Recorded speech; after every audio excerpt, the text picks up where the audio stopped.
Now we've got the man, the myth, the legend himself. Legend for sure. Coach Larry Tribble. Yeah. Welcome to the show, Coach. Thank you very much. Congratulations. I appreciate that. Thank y'all. Thank y'all all. Now tell us again before off air. You've had a little experience in this, right? You and Coach Lester. Me and Coach Smith, they used to try to, in between games at the county tournament, they would get those people to talk on the radio, giving whatever analysis, I think is the right word. Right. There you go. For what was going on and color commentary. Right. And we kind of fumbled through it. I'm sure y'all both got through it good. Well, I don't know about Coach Lester. Lester. Yeah, that's a different story. Well, I had to put him a little bit higher than me now. Oh, Lester. Yeah. Oh, me. So, Coach, how does it feel going in the Hall of Fame? Well, it's amazing, I'm very humbled by the whole thing. I mean, to say I never believed this would happen is an understatement. I coached girls. Years ago, I thought, well, I'll never coach girls. Guys and I did coach guys. I coached guys in football, baseball, track. I coached a lot of boys sports too, but Coach my son Tyler. I did at West. but I got locked into girls, and when I was coaching at West, and I really enjoyed, and I continued on with that. When I went to Mississippi, I did the same thing. Yeah.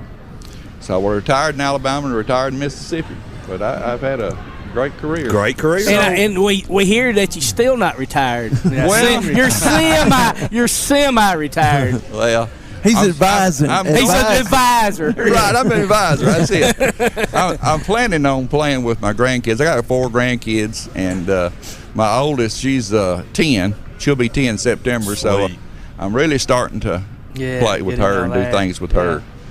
So I want to go back to you getting into coaching the girls. Okay. Was it something that they approached you and said, "Hey, Coach, would you?" Or was it something that said, "Hey, Coach, you're going to"? Well, do. We need a little bit in between that. A little bit in between that. It started out, I was helping boys and girls at Ardmore High School, and I coached softball, basketball, and baseball and whatever. But back, every small school, the coach had to do more than one sport. A little bit of everything. Right. Yeah. And so up there, I was working half a day teaching school, and then I was coaching the other half a day, which I wasn't getting paid for that. So the job came open at West Limestone the next year.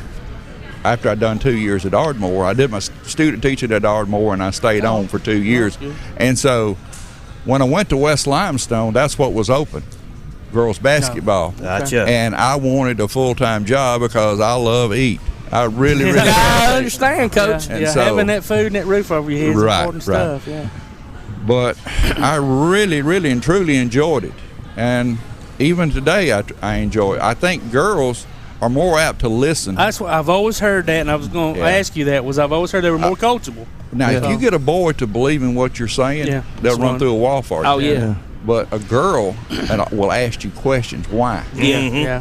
But once you sell them on why you're doing it, they're good. They're good to go. But talking about that, it seemed like Justin had them that attention when y'all won the championship that year. Yeah.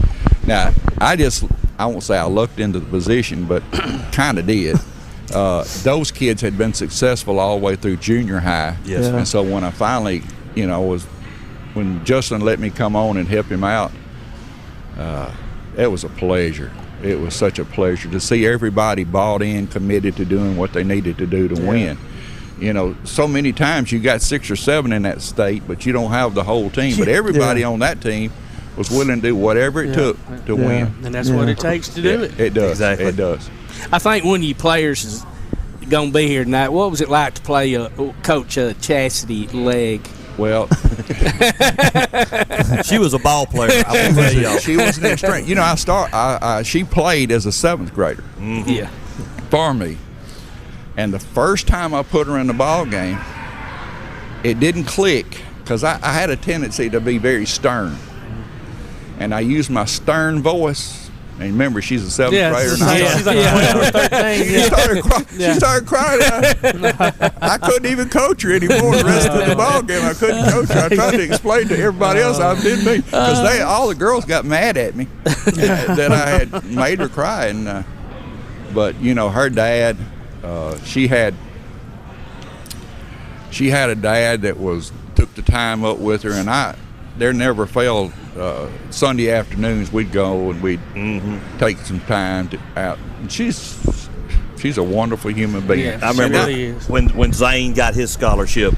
Yeah, Johnny said, "I got all 4 of them through school with the scholarship, with basketball scholarship." Right. And that was true. Yeah, that is true. But they all had talent too. They all had talent. And, absolutely. Yep. And then the height and the that helped. The body. John and Phyllis, they both great people. Yeah, right, absolutely. Right. So getting back to you first, you were talking about how humbled you were, and I've never, and I don't know if any of us have ever gotten anything, acknowledged to this level. But but first, I want to say that you're more than deserving. Absolutely. I mean, it's the truth. Well, can I tell one story? Absolutely. You go right ahead. Please do. I got one short story.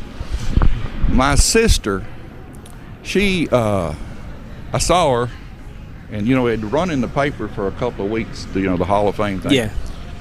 And my sister said, "I'm going to the Hall of Fame." She had a friend that was getting into the Hall of Fame in bowling.